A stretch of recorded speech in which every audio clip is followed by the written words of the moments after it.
जय हिंद। Welcome to इंसास ICS academy private limited. English grammar, vocational, asset and slang. आपको बता दें कि समय समय पर हमारे कंपटीशन में या एकेडमी में बहुत सारे वर्ड और स्पेलिंग्स आती रहती है। तो कौन सी ऐसे वर्ड्स हैं जिनको हम बोलने में एक जैसा महसूस करते हैं या एक जैसा सहज लगता है। तो ऐसे ही कुछ वर्ड इंग्लिश ग्रामर, वोकेशनल और एसेट स्लैंग में बताए जाते हैं, खास करके आईलेट ट्रेनिंग में या जो लोग विदेश जाते हैं नौकरी के लिए, पढ़ाई के लिए, तो उस आइलेट्स ट्रेनिंग में भी इस तरह की वर्ड्स की जानकारी दी जाती है। तो कौन से ऐसे वर्ड की सिमिलरिटीज़ हैं और कौन-कौन से ऐसे शब्द हैं, तो उनकी कुछ बातों की जानकारी आज हम यहाँ पर ले रहे हैं। वेलकम टू इंसास ICS academy private limited, English grammar, vocational, asset and slang. आपको बता दें कि इस तरह के जो भी वर्ड आते हैं, उनको हमें बहुत अच्छे से जानना चाहिए और उसका प्रॉपरली यूज करना चाहिए। तो खास करके and so on and so fourth. अब अगर इसकी हिंदी देखते हैं तो हम हिंदी में इसको इस तरह से समझ सकते हैं, इसी तरह आगे। इसकी हिंदी क्या होती है? इसी तरह आगे।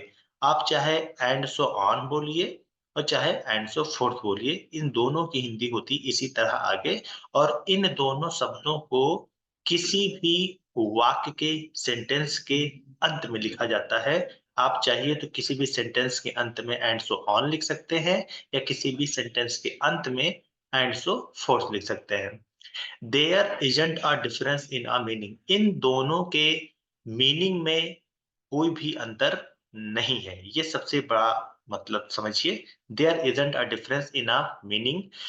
You use and so on and so forth at the end of the sentence। आप जो है and so on को और and so forth को किसी भी सेंटेंस के अंत में लिख सकते हैं, बशर्ते कि आपको किसी क्रम वाली चीजों के साथ इसको रखना पड़ेगा।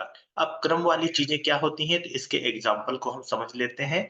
जैसे यहाँ पे है हमारा एंड सो ऑन। मैंने बताया था कि इसकी हिंदी क्या होती है। इसकी हिंदी होती है इसी तरह आगे। तो हमें इसकी हिंदी भी अगर पता रहेगी तो हमें प्रॉपर्ली डिक्टेट करने में कोई प्रॉब्लम नहीं होगी। एंड सो ऑन, इसी तरह आगे। अब इसको किस तरह से हम सीक्वेंस में यूज करते हैं? I like to eat apples, bananas, grapes and so on and so forth. मैंने आपसे कहा था ना कि कभी भी एंड सो ऑन और एंड सो फोर्थ को किसी भी सेंटेंस के लास्ट में लगाते हैं और इसकी हिंदी क्या आती है? इसी तरह आगे।